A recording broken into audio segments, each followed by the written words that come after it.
Zato trebamo kojiš gledati, u principu ja ću reagirati na neke tvoje podržaje.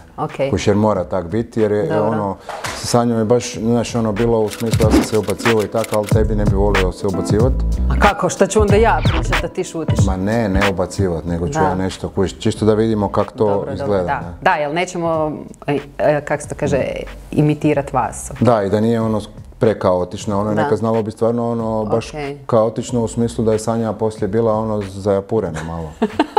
Se ti sjećaš, Saša, onak? Zajapurena?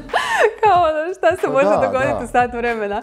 Da, zajapurena u smislu zato kaj nikad ne znaš kaj će. A ja sad, znaš, u smislu, pazi, nisam opasan, ne, nego ovisi da li se kontroliram ili ne kontroliram. Sad se kontroliram skroz, mislim, koliko mogu. Dobro. Aha, dobro, okej. Izgleda ovo dobro. A svoju knjigu nisi ponijela? Nisam. Ja sam to trebao uzeti. A šta ću pričati o svojoj knjizi? Pa onda ću ja. Ma ne. Drugi put, a viš nisam... Drugi put. Da. Ja bih pričao o tvojoj knjizi koju nisam pročitao. Da. I moje... Ajde, da jedan selfie. Sad se kontroliraš Pa da. A jesam ga stišala, jesam. Jel ćemo sigurno zvati kćer kad je završi škola. Dobro. Jesi ti položio vozački? Čestitam. Hvala. Čestitam. Snima se. Snima se? A? Snima se? Već 2 minute. To ćeš pustiti prije. Dobro. Taj dio. Ovo ostalo... Ajde, krećemo. Dobro. Pozdrav svima koji nas slušaju i gledaju. Ja sam Nastja Kulović, nova voditeljica podcasta Između redaka. A danas je ovo specijal bez lekture u kojem ću sa Brankom Matijaševićem pričati o čemu, Branko? Kako ćemo mi to? Pa evo, što se s moje strane, ja sam pripremio neke naslove koji su presjek nekih, ajmo reći, svjetskih top lista. Dobro. Nisam išao u veliku širinu, tipa to je većinom Engleska, Amerika, možda malo Njemačke i tako, pa ću probati čisto napraviti priču da vidimo šta je sad najviše in i šta od toga ima kod nas i šta se očekuje vrlo brzo u prijevodu i tako. Zašto je neka knjiga specifična i to. A ti? Meni je sad ovo prvi put s tobom. Malo imam stres od toga kao neravnoteže, šta sam ja zamislila, šta ti, ko je tu domaćin, pa sad ti kažeš ipak bi ja trebala preuzeti riječ. Dobro, ja sam zamislila da ja malo pričam šta se događa na našoj sceni, ali pošto ja volim ići u dubinu, onda sam odabrala 3 događaja ili knjige pa da malo kao pričamo o tome. Tako da sad ne znam kako ćemo uspostaviti ravnotežu između tvoje hrpe i moje, jer još jedno fali. Gle, mene zanima recimo što ćeš ti pričat, posebno o ovim knjigama koje si odabrala, tako da nemam nikakav problem da malo više ti oko toga pričaš, jer do sad smo radili naš nekakav neko brzo potezne, samo par rečenica pregled, a ne znam zašto ne bi malo bio i nešto kao osvrt i doživljaj tvoj čitanja te knjige, ne? Da, okej. A ti onda nam daj malo, važno je da znamo šta se događa u svijetu. Pa reći ćemo, da. Geopolitički i sve. Sve ćemo proći. Geopolitički. Sve, da. A to je najkraće. Nove tehnologije i tako. Da, nove tehnologije, to ima veze s prvom. Ajde, kreni onda. Aha, evo, gle, znači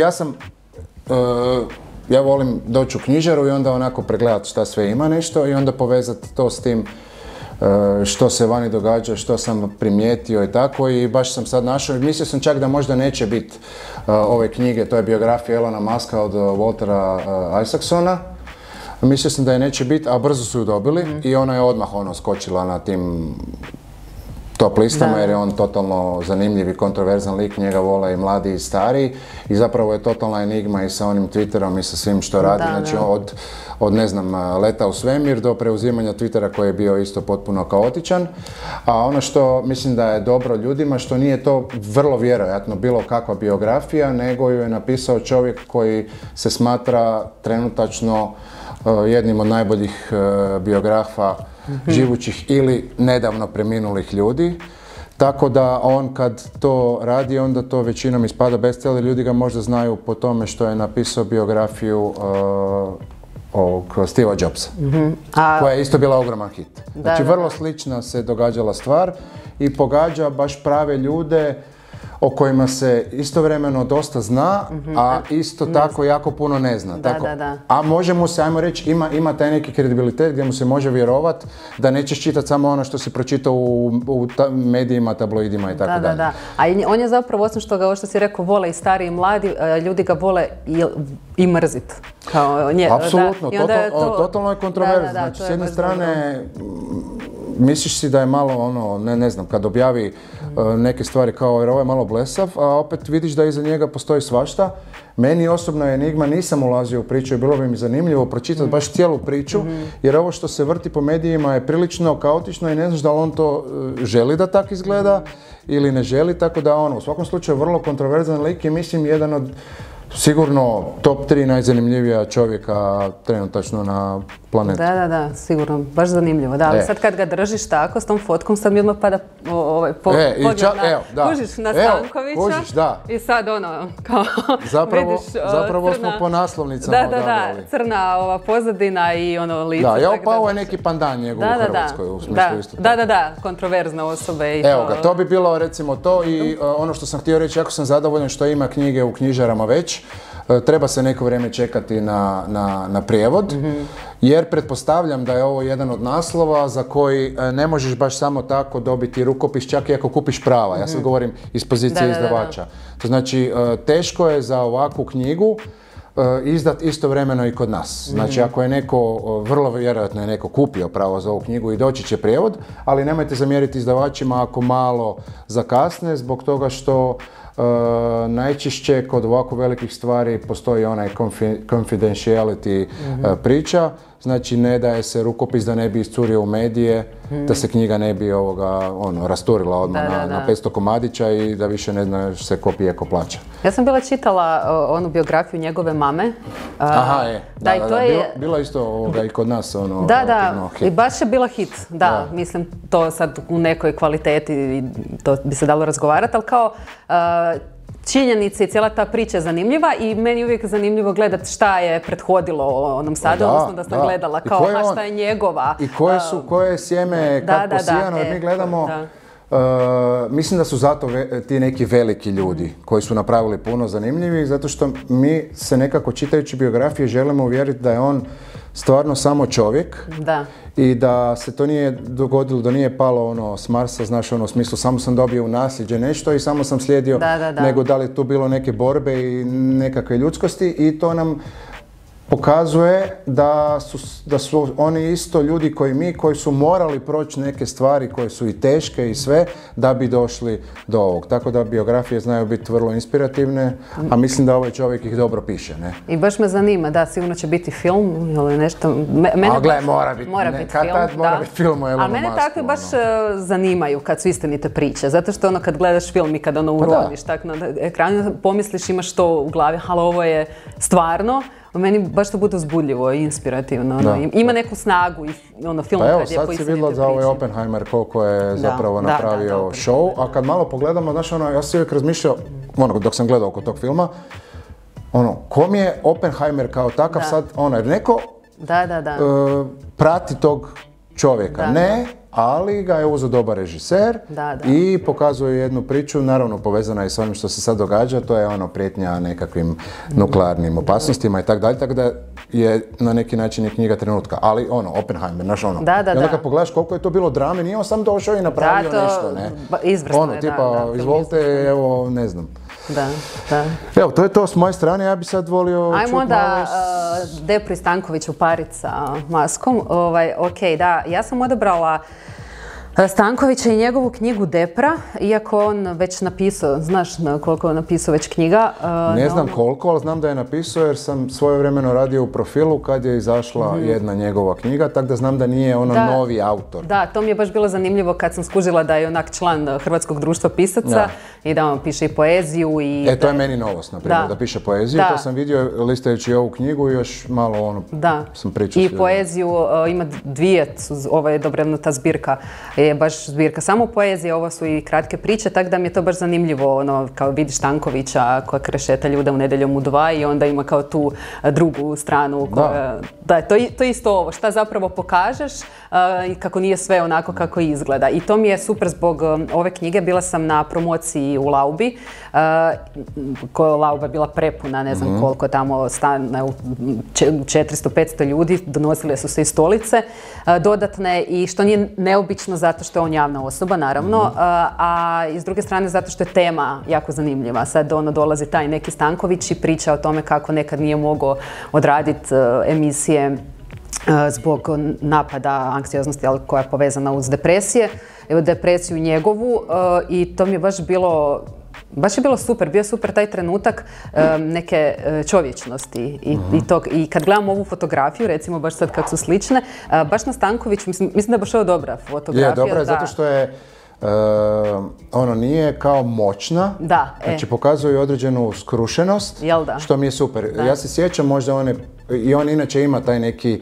ajmo reći, relativno mačo status i to isto prodoranje u razgovorima, a ovdje baš pokazuje u smislu, vidite, ovo sam ja.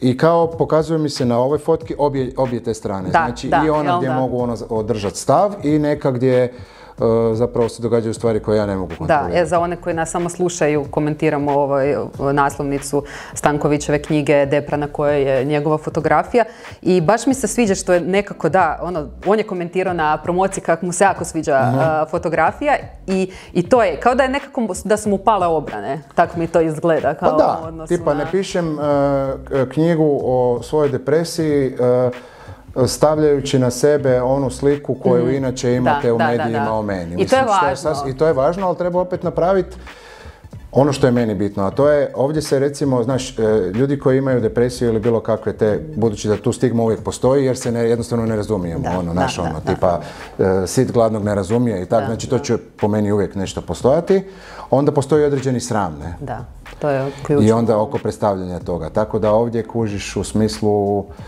mi je to dobro što tog nema, nego jednostavno, to je tako kako je.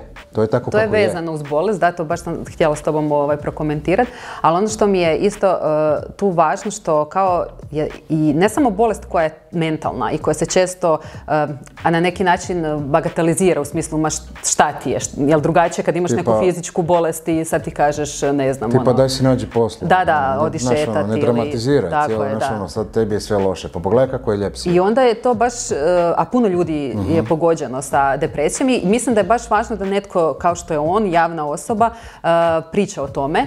I na promociji je bio i Edo Majka koji je rekao, to je rekao i kod njega u emisiji, ali sad se to malo produbilo, kako ima toliko jake anksiozne napade, on nema depresiju, no ima anksiozne napade, da ponekad ne može izaći uopće na javni nastup, što je naravno isto zanimljivo, jer se čovjek bavi i isto je malo žešći lik, kak bismo rekli. Znači, to je meni super, znači ne u smislu ja sam, nego u smislu kojiš gledajte ljudi, nije sve onako kako se predstavlja. Ovo postoji, vani možete biti ovakvi i to nije nekakva ekstra laž, nego jednostavno moraš i funkcionirati. Mislim, uzeo si neku priču u životu, nekako se predstavljaš, nekako zarađuješ, ali to ne znači da je to sve. Da, i to baš ja često volim govoriti kada imam priliku pričati s ljudima i vezano uz moje knjige, da nije sve onako kako izgleda. I to naravno u današnje vrijeme možemo lako povjerovati kad nam je dostupno toliko toga. Kako ne, da. Instagram se trudi i ne znam slično, upravo da te uvjeri u suprotno. Da, a zapravo uvijek je suprotno od onog što se stvarno događa. Šta je ispod, šta je ispod. I onda mi je ovo i ta fotografija Stankovića tu i cijela ta promocija pa i knjiga koju čitam trenutno je baš to otkrivanje šta je ispod tog oštrog Stankovića koji će tamo zaoštriti svaki razgovor sa svojim gostom i osim tog samo što piše pjesme već i da nema depresiju je već opet neka njegova druga strana, jel? A ovo mi je bilo posebno važno i to sam baš tebe htjela pitati jer sam shvatila i iz te promocije, pa iz knjige, pa i općenito kako društvo funkcionira, kako se posebno još ta slabost kroz bolest, još takvu kao mentalnu bolest, teže reflektira na muškarce. I baš je bilo zanimljivo što su i Edo Majka i Stanković praktički istovremeno o tom pričali i pratiti komentare kasnije. Jer je, naravno, oni su javne osobe i Stanković javna osoba i on će naravno dobiti i najbolje i najgore od ovoga svega sa svojim izlaskom. Jel, ne mora se afirmirati, dobit će puno medijske pažnje, knjiga će vjerojatno posljedično biti dobro prodavana, ali dobit će i najgore. I te sve komentare, evo opet on želi pažnju, šta mu je, treba mu još love, šta je vraga depresija, kao mogo si ne znam šta izmislit. I baš mi je to bilo na neki način okrutno, kao da sad evo dodatno još su dobili obojica, a napravili su nešto što ne radi se često. I misliš li da je ta neka slabost kroz kao bolest uvijek donosi sa sobom bolest, slabost. To je ono što sam ja iz svoje prve knjige Kud si krenula, koje pišem o iskustvu s multiplom sklerozom, shvatila da je uvijek povezano ovo što si ti rekao, sram s bolesti. To je, da, krivnja, sram, nešto u smislu ali uvijek je to i ta nemoć. Ti si jednostavno u tim trenucima ne možeš sve ono što si mogao. Pa tako ni on vodite emisiju, Edo Majka zamisli, znaš Da. Ovo i onako odjednom samo staneš i ne možeš, kao da te uhvati, ne znam, kičma i ne možeš ići u studio, tako i ovo, samo što se ovo ne vidi i ti zapravo ne znaš šta ćeš. Da, jel misliš ti, kako je tvoje iskustvo, jel imaš te osjećaj da kao muškarac moraš biti još više mačo, jači nego što jesi? Kako ne, mislim da to, ne znam da li nam je to u genima ili je društveno uvjetovano, stvarno, evo, teško je, zato što ima jako puno tih cijelih priča i to sve, ali mislim da je to jako snažno i prisutno pokazati bilo kakvu slabost, posebno još možda u nekom društvu kapitalističkom, sad ga onako koristim taj pojam vrlo široko, gdje je dosta u smislu kao s jedne strane možeš sve, samo se trebaš potruditi, sve je na tebi, ogromna je odgovornost na pojedincu koji onda mora prodavati priču cijelo vrijeme neku, mora biti full, jak, sposoban, te stvari se cijene i uspjeh se uglavnom cijeni, a uspjeh je povezan sa snagom. To znači ko je slabić koji je uspješan, to teško nema. Tako da sve to je onda izmiksano, a mislim da je muškarcima, ali ne mislim da je recimo ženama puno lakše, zato što je to jedan unutarnji osjećaj koji izaziva sram neovisno o pritisku društva, o svemu, čak ja mislim i u društvu u kojem se to razumije, kad si pod utjecajem bolesti takve, ti svejedno ćeš to osjećati. Znači to je, ima jednu ogromnu snagu. Da. Sigurno je lakše ovo.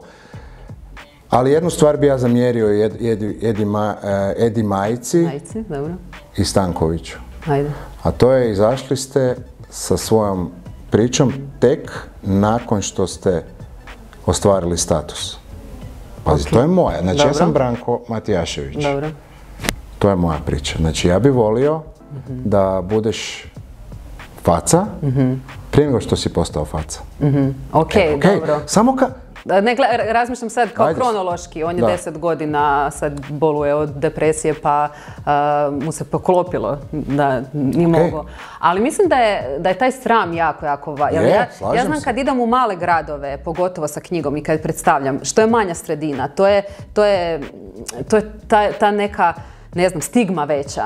I onda je stvarno teško reći. Ja sam recimo bila u jednom manjem gradu u kojem je jedna djevojka koju dolazi u knjižnicu, koju znaju, to rekla da ima svoju dijagnozu jer se osjećala osnaženo. Ja to razumijem. I mislim da je to, taj trenutak teško je, kad ja to razumijem, ali to je, kažem, moja osobna kritika. Da, razumijem. Zato što kad pogledaš njih, obojica, i mislim da se Keđo, znači i Keđo da je nešto bio pričao. Ne znam. I da, on isto ima, znači sad su svi krenuli s tim.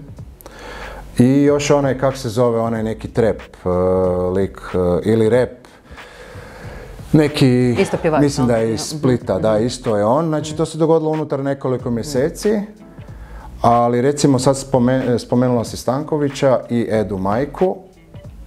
Znači oni više nemaju što za izgubiti svojim priznanjem. Jer oni su apsolutno, oni su svoj status ostvarili. To je već gotovo. Ja nisam sigurna. Dobro, okej. A šta možeš? Dobro, okej, izgubit. Šta možeš izgubiti? Šta možeš izgubiti ako nisi postao faca prije, možeš izgubiti to da postaneš faca. A šta ćeš sad si ti faca? Da, vidiš, iz mog iskustva je to drugačije. Ja sam tek sa prvom knjigom koja sam pričala o bolesti i ono što je meni jako važno, šta sam ja uvela u neki narativ koji bi voljela da bude što, kako bi rekla, širi oko bolesti, bilo koje, nebitno je li depresija, multipla skleroza ili bilo koja, je da bolest ne zahvaća samo bolesnog člana obitelji. Znači mijenja cijelu obitelj i utječe na cijelu obitelj. I na atmosferu, da. To je užasno važno, zato što se zdravi se osjećaju krivima ako to kažu. Znaš, naravno da je najgore onom bolesnom. I to je ono što je Stanković ovdje pričao o svojoj ženi. I znaš, onda kad ti krećeš van, njemu je žena i rekla, on je to napisao ovdje kao jel moraš baš? Da li moraš? Jel na neki način ti gubiš kao, on se čak i boje šta ako izgubi posao, šta ako izgubi, nebitno. Znaš, iz njegove perspektive je rekla da je potencijalni gubitak puno veći nego dobitak, ali iz moje perspektive kad počneš pričati o tome si na dobitku. Najviše zbog srama, čak nevezano za status. Zato što se, kad u tom nekom sigurnom okruženju gdje ti znaš da te neće neko ismijat, pogotovo, to je još važnije, kad kažeš nešto tako, dobiješ puno pozitivnih reakcija, pa može biti iscijeljujuće u konačnici, a ovako, daj, mora sazrijet, znaš, to kad ćeš izaći, to bi ti ja ovako odgovorila, kao mora sazrijet.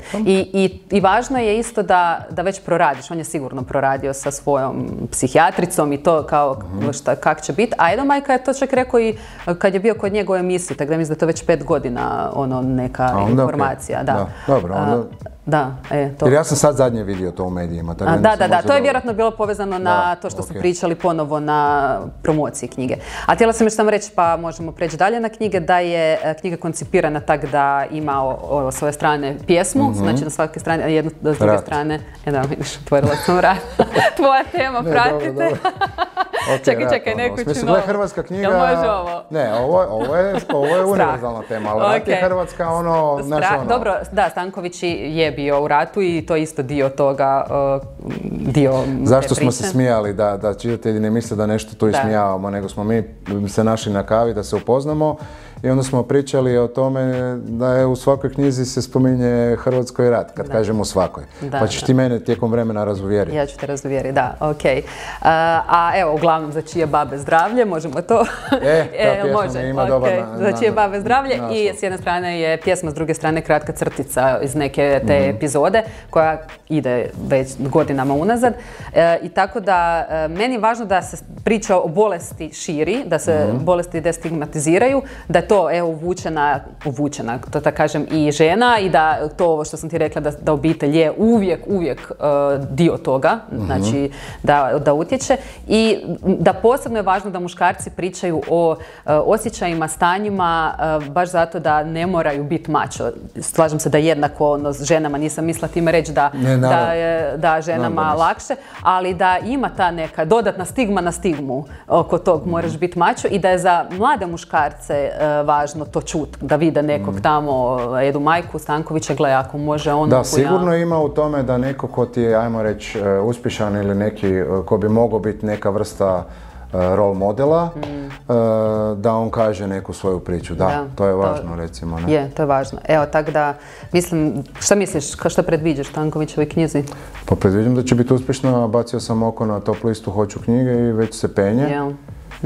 I okej, sad ću, mislim, vidjet ćemo. Ja nisam znala da Telegram izdaje knjige, to me recimo iznenadilo. A izdaje, mislim, da. Par je izdao, jer tek sam tad krenula istraživati. S tim da, jako je velika medijska pokrivenost toga, tako da u principu bi po meni trebala biti, znaš apsolutni hit, koliko je medijski uključeno, koliko je on poznat ovdje i tako. Sad ćemo vidjeti, ne? Da, okej, pratit ćemo, evo, stavljamo Stankovića kraj maska, pa... Da, evo, lijepi su, da. Da, evo. Sviđa mi se da se upoznaju. Sad sam ja toliko utučen od ovog da Utučen si, daj nešto veselo. Pa evo, htio sam uzeti ovu knjigu, sviđa mi se Ljubičasta boja. Protekli gledatelji iz proteklih emisija znaju da ja volim boje i sve, malo. Dobro. Uglavnom, da ne duljimo. Znači, generalno češljajući top liste neke strane domaće simo tamo. Možete uočiti tog Richarda Osmana koji piše one krimiće koji su ugodni, mislim da je to naziv, ja nikad nisam kod nas našao bolji izraz, pa zato koristim engleski, inače to baš ne volim, ono cozy crime se to zove, cozy crime. Ne, čekaj, ne voliš koristiti engleske izraze, iako si par puta već rekao da što se tiče hrvatski za tebe može, neću reći izumrijeti, ali... Ne, ja samo govorim u smislu svrhu, da, ne volim zato što smo tu u Hrvatskoj, ne volim ni reklamirati knjige na engleskom, ali ovaj put smo za neki prvi put uzeli kao, dogovorili smo se da ću ja pogledat strane top liste i tako, pa onda sam htio baš biti ono da budemo full, tipa ovo je sad u Engleskoj na broju 1 Amazon. Okay. To znači, ali možda ju ne bi isticao da nema već 3 prevedena nastavka, ovo je 4. nastavak iz serijala, mislim da se serijal zove Klub istražitelja ubojstava četvrtkom, znam da se tako zove prva knjiga i znam da je jako popularna i da smo zapravo baš se dobro prebacili sa neke depre na nešto što je suprotno od depre, a to je nešto ugodno, ovo se radi, taj Klub istražitelja ubojstava četvrtkom su umirovljenici koji su se našli i istražuju ubojstva, znači u smislu pokazuju i u nekom zalasku života totalnu entuzijazam, interes i istražuju, nalaze se, našli su nekakav smisao. Povezano je isto sa serijom na televiziji koja je vrlo popularna, zove se Only Murders in the Building. Mislim da glumi Selena Gomez i Steve Martin i vrlo je slično tome. Steve Martin naravno ima 150 godina, ali i sav je nešto utučen i njegov taj jedan prijatelj. Isto zapravo imaju problema, više ih niko ne traži, žive na staroj slavi i tako dalje, možemo povezati s ovim i nalaze, totalno se zainteresiraju, istražuju ubojstvo i ta serija je vrlo, vrlo popularna. Mislim da je gledano serijski, slično kao knjiga, znači jedna od najgledanijih. Uglavnom ovo je 4. nastavak i on je na broju 1 u Engleskoj. Vjerujem da će izdavač koji je Egmont, to slučajno znam, u biblioteci Puls, vrlo brzo objaviti ovu i podržavam jako jer to je neka vrsta eskapizma koji mislim da je kvalitetan jer nije samo u smislu čisti eskapizam. Malo tu trebaju možda nevijuge i tako dalje. Da, baš zanimljivo. Eto, da. Okay. I baš je totalno suprotna strana od nekakve depre. Znači ako voliš krimić, a ne znam, morbidni su ti nordijski krimići gdje je uvijek neki socijalni komentar, neko je kao jako blisko životu, već ide praktički u egzistencijalizam neki. Ovo je tipa, idem čitat da se opustim, a krimiće. Da, odlično. Mogli bismo reći da je ovo neka vrsta Agate Kristi za 21. stoljeće. Super, to će moje kćeri onda biti zanimljivo. Da, prva knjiga se zove baš Klub istražitelja ubojstava četvrtkom. Dobro, baš dobro. I ima to je crvenu boju. I već su 3 prevedene, da. I crvena je, mislim da ima crvena, žuta i zelena i ljubičasta. To tako lijepo zasložiš na polici. Da. Aj sad kad si spomenuo krimić, sad ću se ja ubaciti sa knjigom koju nemam i ne kažem da je krimić, ali počinje tako, a to je nova knjiga od Kristijana Novaka, Slučaj vlastite pogibelji, koja započinje zapravo ne ratom, nego smrtnim slučajem jednog mladog prometnog policajca i nađu ga mrtvog na stražnjem sjedalu, ako sam dobro zapamtila, njegovog auta i klasificira se kao samoubojstvo. To je dosta onako kao sumnjivo obitelji i nekim ljudima, a paralelno se prati priča od jedne profesorice u srednjoj školi koja sa tom svojom dramskom grupom i nekim učenicima želi uprizoriti Antigonu, ali onda nekako se taj slučaj tog policajca, tog što se dogodilo, reflektira na to šta ona zapravo radi, na taj scenarij i to kasnije mijenja njen zapravo cijeli taj sređeni život kao profesorski i ona tu otkriva svoju odvažnost, gubi naravno neke stvari i kako se Novak jako voli poigravati sa tim formama, onda je tu, koliko sam vidjela, i ta perspektiva profesorice, ali i scenarij koji to prati. Tako da kroz scenarij zapravo saznajemo šta je tu sa tim policajcem i njegovim također bratom policajcem. Tako da mi se čini jako zanimljivo i jako sam bila uzbuđena oko tog što Novak ima novu knjigu, ponovo sa Ocean more u suradnji i mislim da će biti kao i sve što Novak napiše veliki hit i posebno mi je zanimljivo što, znači, on je i Ciganina i Černomati zemlju već prodao u tisuće primjeraka. Da, to su među najvećima. Da, ono, stvarno je čitan, prodavan, uvijek je najposuđivaniji u knjižnici, uvijek je na tim top listama, a fora mi je što knjiga sad izlazi, a već je predstava u HNK u Varaždinu. Znači, već je predstava u Varaždinu u HNK i to mi je ono... Da, za onu koja je bila ona... Ciganina. Da. Je bio u HNK. Da, ali to je bilo dugo nakon što je knjiga već bila vani. Ovo je znači sad praktički paralelno... Da, paralelno pisao komad za to. Izlazi sad za odnosno kad izlazi knjiga, znaš? Pa sad je u pretprodaji, da, ali to će dok mi ovo budemo emitirali vjerojatno biti vani, da. Znači ide novi domaći hit. Ide novi domaći hit, sigurno. Sad, što je meni zanimljivo, a to je ono što sam htjela s tobom komentirati. Recimo, ja čitam puno domaće autore i znam neke ljude koji čitaju samo domaće autore.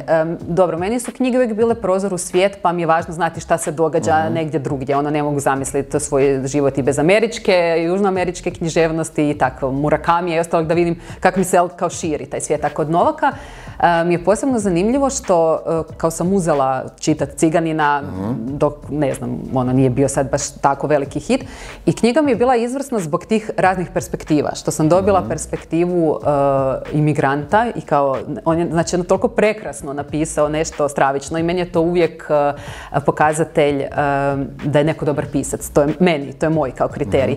Ja volim čitati knjige koje me dirnu i koje nešto potaknu meni o kojima razmišljam danima, a kad neko o stravičnom piše lijepo, onda mi je to kao ono, ultimativni uspjeh. To je moja želja kako bi ja voljela pisati. I on je to baš tako napravio, znači o imigrantu koji daje ti novi svijet, kako je kad neko dođe, šta se događa uopće na granici, šta se onda događa sa Romima po naseljima u Hrvatskoj. I da, to mi je bilo fascinantno da to mi je kod domaće književnosti super kad možeš upoznat pisca, možeš saznat to, vidjet ga, otići to i u kazalište i sve kad knjiga postane hit takvih razmjera, ali ti proširi vidike. Znači, iz tog, svi mi živimo u nekom svom balonu, nebitno, čak i ako nije ljubičast i ako nam krasno u njemu. Ne znamo šta se događa izvan toga. I ta mi je njegova knjiga baš bila, otvorila mi oči, pa ono što u Međimurju, pa da, onda Romi, pa da, koliko je tu isto stigme, kad, evo, da to povežem i sa Stankovićem, a koliko je nekog novog pogleda, znaš, dalo mi je neki novi pogled da to i ti imigranti i ti Romi imaju svoju priču. I ko uostalom i Maski to kao šta se desilo, jel? Šta je prethodilo o tome da to bude sad tako kako je. Tako da, baš se veselim šta će sad, jer on uvijek zapravo je na neki način angažiran kao pisac i onda uvijek bude tu i nešto, osvrne se i na društvo i na kraju se, i koliko sam ovakvih sadržaja vidjela, to i provlači odnos pojedinca naspram sistema, korupcije, bit će tu svega u toj knjizi osim samo istraživanja oko te smrti. Tako da sam baš uzbuđena. Mislim da nisi jedna, mislim da će to sigurno biti hit. Kako tebi zvuči to kao priča uopće ovo što znamo dok nismo pročitali, kao ideja? Nemaš. Ne zanima me to. Nimalo? Kao nećeš pročitati? Ok, dobro. Ništa. Dobro, ali iz ovog drugog ugla predviđaš... Da, mislim da će, s obzirom na, znači vjerujemo u kvalitetu njegovog pisanja, nisam čitao. Ali vidio sam reakcije i ljudi su stvarno oduševljeni, tako da mislim da je to super. Meni osobno je najvažnije da se to čita. Da. Znači, ako se čita i još ako je kvalitetnije, to je super. Tako da mislim da će to biti književni događaj hrvatski zapravo sad ove neke jesenske sezone. Da, pratit ćemo onda liste. Da, svakako ću pratiti, da. A mislim da će biti na broju 1, ako ne znam zašto ne bi bio. Vidio sam naslovnicu, nešto ružnije nisam u životu vidio. Ali stvarno. Nema ljubičaste. Ma ne ljubičaste, nego...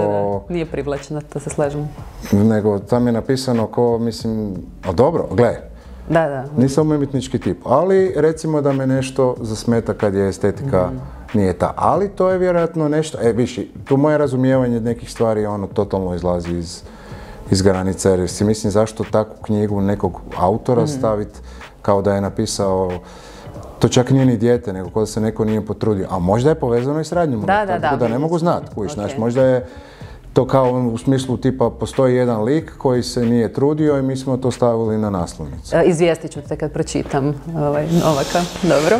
Sad smo i dalje kod krimića, je li tako? Ajde. Opa, nastavljamo. Ja nisam ovo sad kategorizirala kao krimić, ali ne znam šta će biti, šta je samo iz radnje mi je zvučalo kao da ima taj prizvuk neke kao krimi priče. Pa dobro, ima znači neko samobojstvo koje je sumnjivo i koje se počinje istraživati. Ok, dobro, ja znam i da hrvatski autori ne vole da ih se stavlja u žanr, tako da ćemo to ostaviti. A i često, rekla bi, mi se trudimo više žanrova pokriti, tako da to ti je to, jel?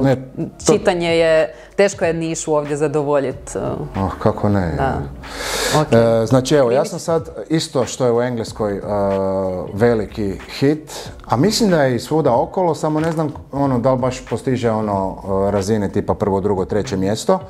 To je autor Robert Galbraith, to je zapravo iza toga stoji autorica J.K. Rowling koja je napisala Harrya Pottera i ovo je sad, čekaj, viš, recimo ne znam koji je u nizu dio, ali sigurno jedno 5. i 6.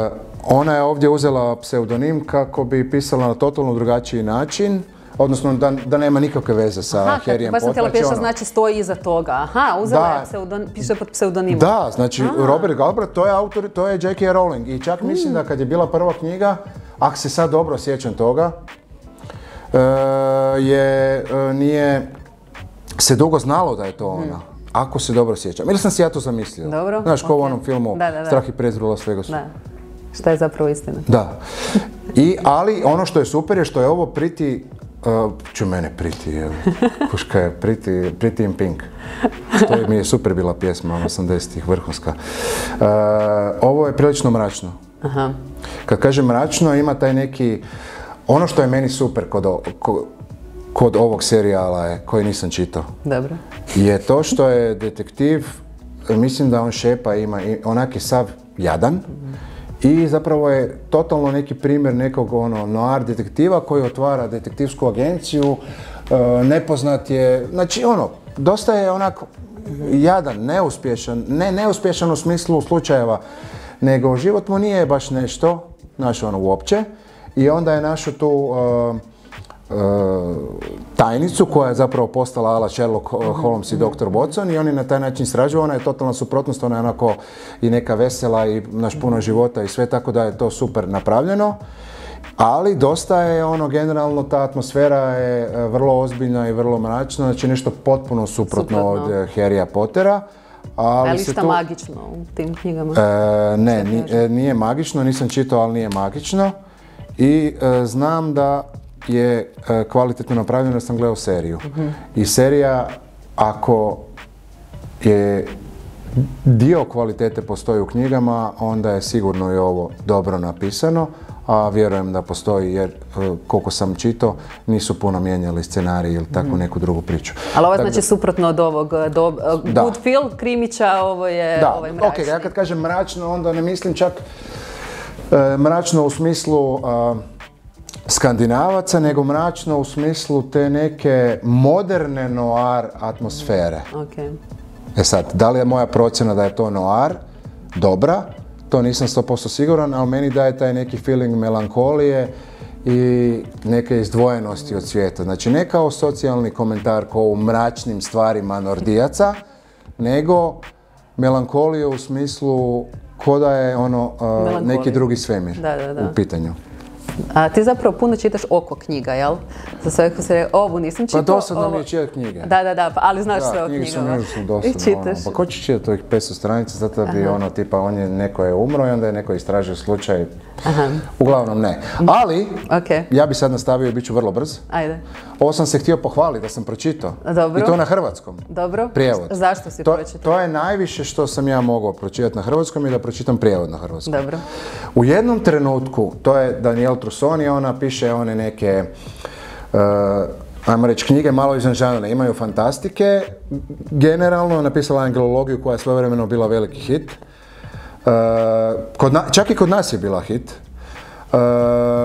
Ali sad je napisala baš kao neki Da Vincijevski thriller. I imao sam jedan trenutak, gledao sam more i bio sam u dobroj atmosferi, pio sam Malibu, mirišalo je po kokosu i mislio sam si, vidi, mogu bi ja pročitati ovu knjigu koju takve stvari ja inače baš ne čitam. Znači, a šta, bila ti je pri ruci ili? Ne, svidjela mi se naslovnica i privukao me sadržaj. Uglavnom pročitao sam ju jer ima, šta je me jako privuklo, što ima stvarno svega unutra. Od kabale do, znači on je majstor stvarno zagonetki, doživio je neku nesreću, igrao je ragbi i uopće nije bio zainteresiran za te neke stvari. Znači, ragbi karijera mu je bila, odnosno američki nogomet bila kao neka njegova budućnost, doživio je nesreću i postoji onaj neki savant koji može rješavati zagonetke i smišljati zagonetke, znači totalno. I on je sad taj jedan tip i onda dolazi do situacije gdje ga u psihijatrijskoj nekoj instituciji zovu da pogleda jednu zatvorenicu zapravo, jer ona je tamo kao optužena da je počinila ubojstvo i on istražuje tu zagonetku i on se tu provlače sve vrste stvari. Znači mješavina svega nečeg konspiracijskog, da, simbolizma, mislim anđela, vragova, ne znam više čeg nema. Miševa, sad sam vidio riječ miš. Mislim da miš uopće nije bitan u cijeloj priči. Uglavnom, pročitao sam knjigu i nije mi se svidjelo. I sve ovo. Da bi rekao da ti se knjiga nije svidjela. Da, i... A to zapravo znači da stvarno ne možeš suditi knjigu po koricama, jer su se tebi privukle korice od ove knjige? Ja bi ju i dalje preporučio, zato što ja mislim da se meni nije svidjela, jer ima nešto što ja ne mogu točno pogoditi što je. Ja ne mogu točno pogoditi što je, a to je da autori bestsellera, jer ovo je pisano da bude bestseller. Znači imaš razliku kad pišeš knjigu i pišeš da bude bestseller. Da, naravno. Autori bestsellera imaju nešto s likovima, imaju neki problem. Ja čak ne bih rekao da ti likovi nisu razvijeni, nego kao neku bezdušnost imaju.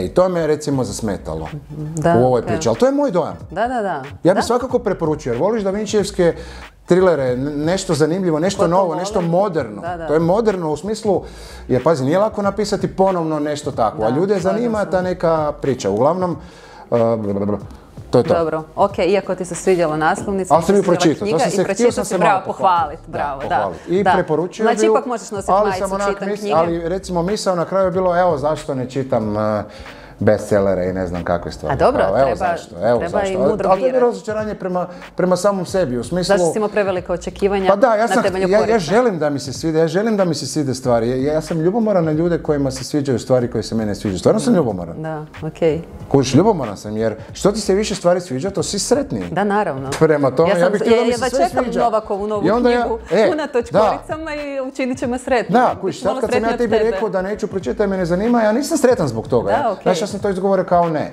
To nije bila, nego u smislu, ja nažalost nemam tu sreću. A da, vidiš. Kuš, ja sam mogu bitku. Pa, ne treba biti jako žao, ali... A malo je. Hvala ti. Da, osjećam. Baš suosjećam i okružen si knjigama, u tom si biznisu i to se događa. To stvarno nije pošteno. Pa nije. Kužim, ali dobro, gledaj, ja se ne bunim. Još uvijek ima dobrih naslovnica. Da, ima dobrih naslovnica, a ima i dobrih knjiga unatoč lošim naslovnicama. Ali naslovnica je jako bitna i ja bi to rekla iz svog iskustva, to ćemo ostati za neki drugi put. Hoćeš ti još šta? Mislim da sad ovo nam je stvarno neki prvi put i gledamo koliko imamo knjiga, koliko imamo svega. Ja sam uzeo puno više knjiga, zato što sam isto gledao onako, vidio i ovo bi mogao i nisam uzeo zato da bi sve to morali pokriti.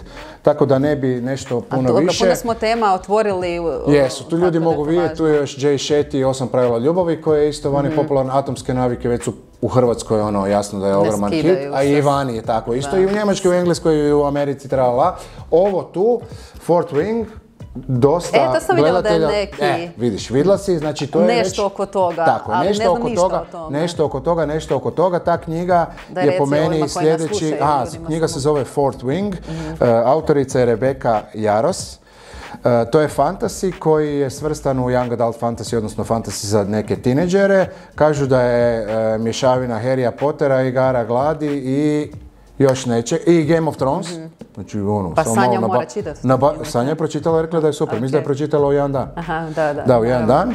I vidim ono što mene fascinira kod knjiga i kod cijelog tog tržišta, ja generalno jako volim reakcije ljudi. Tako da je meni jako bilo zanimljivo slušati tebe vezano za tvoje reakcije. Meni je to, ja kao da se hranim. U smislu zanimljiva mi je ta reakcija, u smislu, meni je fascinantno kad nekog nešto pogodi ili zanima, meni je to zanimanje zanimljivo. A to te čini sretnim možda? To me čini sretnim, da. Pa imam jednog prijatelja koji mi je dosta pričao u životu. Pa da.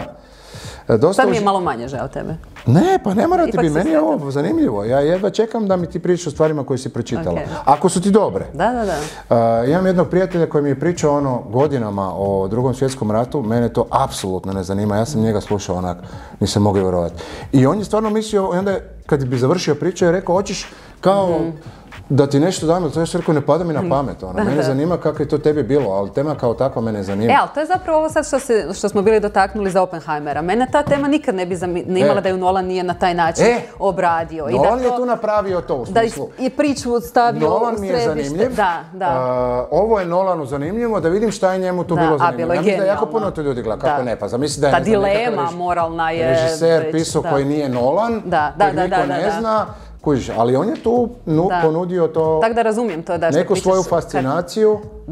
Kad neko vidi u nečemu nešto što netko drugi ne vidi sad. To je zanimljivo. To je baš zanimljivo. Pa mi na taj način zapravo i čitamo kad malo razmisliš. Neki autor nam pokazuje što je njega fasciniralo u svijetu, jel tako? Mislim, zašto bi on izabrao neku temu ako mu nije zanimljivo? Da.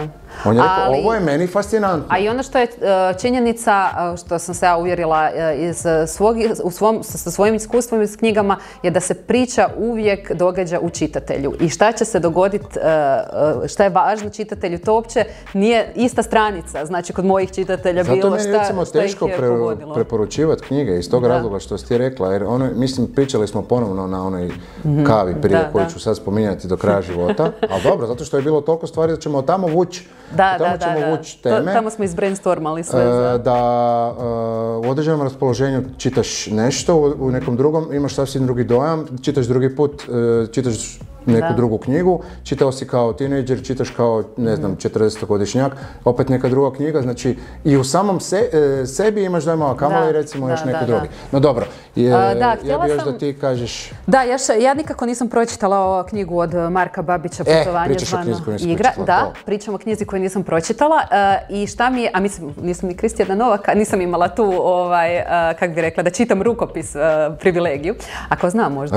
Sad ćete ovo ćete sad makar ne znam. Ali jako mi je zanimljivo što je na top listama prva već treći mjesec, čini mi se, da eksplodirala. I to mi je nažalost smrti Markove. To mi je baš fascinantno. Apsolutna eksplozija. Baš je to eksplodiralo i žao mi je što je to ono što je pogurnulo knjigu, što je tako moralo biti.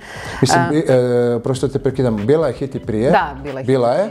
Ali ovo je sad, znači, preraslo u mega hit u Hrvatskoj. Znači da, baš mega hit i sad ćemo vidjeti ko će ju skinuti s trona i kak će biti Stankoviću. Za sad teško, mislim da, gle, ako se nastavi ovako, teško jer je stvarno jedno 3-4 puta je, govorimo, top listi hoću knjigu, bar 3-4 puta je su veće brojke u odnosu na sljedeću ispod nje. Da, a sad zašto komentiram tu knjigu je zato da ne propustimo čisto kao neku aktualnost koja se dogodila na ovom našem knjiškom svijetu koja se baš ne događa, to je da je partnerica od Marka i majka njegove djece podignula kaznenu prijavu protiv Jelene Kastanet, izdavačice. To je sad friška situacija, vidjet ćemo kako će se to dalje razvijati. Ne bi voljela ništa tu prejudicirati i mi ne znamo uopće šta se događalo. Mi čujemo sad obje strane, ali ne znamo... Da, trebamo baš čuti i naravno da se utvrdi šta je tu bilo, ali mi je žao, grozno mi uopće pomisliti da tako nešto moguće, pogotovo što je knjiga hit, što su toliko primjeraka prodala. Kaznena prijava je podignuta zbog toga što pod sumnjom zapravo da je izdavačica izdala puno više, čak 1000 primjeraka nego što je to prijavljivala po njegovom tom dogovoru. I onda mi je još i da nije takva cijela tragična priča oko svega toga, mi je uvijek najtužnije to kako opet neki jedan autor koji je onak najmanje plaćen u cijelom tom lancu ispašta kao, šta će dobiti. I sad to mi je... pitanje je, mi ne znamo opet koji je rasplet. Tako je, ne znamo rasplet i nećemo u to... Ko će tu ispaštat, ali u svakom slučaju koji god rasplet bio, priča je tragična. Znači, da li je optužba na mjestu, ali nije na mjestu, u svakom slučaju se događa nešto što je vrlo neugodno. I mene sad zanima kako će to utjecati na sudbinu knjige i ono što mi je najzapravo žalije što se to dogodilo s ovom knjigom, ok, možda se zato i dogodilo, a ne sa nekom drugom u kojem se možemo na neki način, kako da kažem, naslađivati, u smislu, gle, netko je išao nekoga... Znam, da, ovdje ne možeš uživati malo kao u traču ili u nečemu. U traču ili u tom da se dogodilo nešto, aha čekaj što se neko... Ovo je teška priča, sve zajedno. Sve zajedno i epilog zapravo njen će isto biti težak što god bilo, ali očito da... Ali nešto da što se događa i mene baš zanima kako će, s obzirom da je knjiga stvarno hit, kako će to utjecati i nadam se da će se tu istina, da će izaći na vidjelo, a kažem, voljela bi da se tako nešto događa sa nekim knjigama, znaš, da neko pokuša se obogatiti kao što se sad pretpostavlja na nekoj knjizi, kao, znaš, da je to bi bila baš dobra priča za pogurnut neku knjigu da nije ova, tako da... To je... ono što ja ću sad ovo reći, pa onda mislim... Da, ćemo završiti moja 2 centa da ubacim u ovu priču je to, iz moje perspektive ja gledam kako se ljudi, znači, hrvatskih bestsellera baš nema jako puno, kad pogledamo nekim top listama, znači činjenica je da ih nema puno, bar tijekom ne znam, na razini jedne godine. I onda kad se nešto ovako dogodi, onda ono što ja vidim je da se ljudi pogube kad se dogodi neki uspjeh. Jer generalno ovo ne bi bilo da se knjiga ta toliko dobro ne prodaje. Što nije nešto neobično, to se događa inače kad je nagli uspjeh se dogodi, ali po meni pokazuje malo nezrelost izdavačkog biznisa. Što isto nije neka posebna kritika, samo kažem, ja to tako gledam i to pokazuje na to. Znači, dogodilo se nešto, svi se pogube. Da. I što kao i autori, zbog cijele situacije i sa, ne znam, honorarima koji autori dobivaju, ulaze u različite, odnosno razne, kako bi rekla. Autoru je vrlo bitno da mu se knjiga objavi, jel tako? I on na neki način je, kad potpisuje to sve, mi znamo da je to 10 do 12% od cijene prodanog primjerka, što je zapravo vrlo malo. Znači, koliko bi se moralo prodati primjeraka da autor od tog živi? To uopće si ne mogu zamisliti. To je 100.000, ali koliko? Mislim, ako dobiš 10 kuna, ok. I pitanje je da li bi mogo, znači, živio bi neko vrijeme, ali... No dobro. Nećemo puno, vidjet ćemo šta će se događati, ali kao, evo, da ne propustimo spomenu tako nešto. Da, evo, svašta smo malo izmiješali smo top liste i uparili smo, upoznali smo Maska i Stankovića, vidjet ćemo kako će se to razvijati, možda smo neku konstelaciju pomaknuli tu. Da, hvala, nismo se baš previše smijali, nećemo uspjeti. Ne moramo se uvijek smijati, mislim, pa smijali smo se nešto. Odnosno, tvoji sanji dobaciti do tog. Dobro, hvala ti, Branko. Hvala tebi, Nastja. Vidimo se u idućoj epizodi.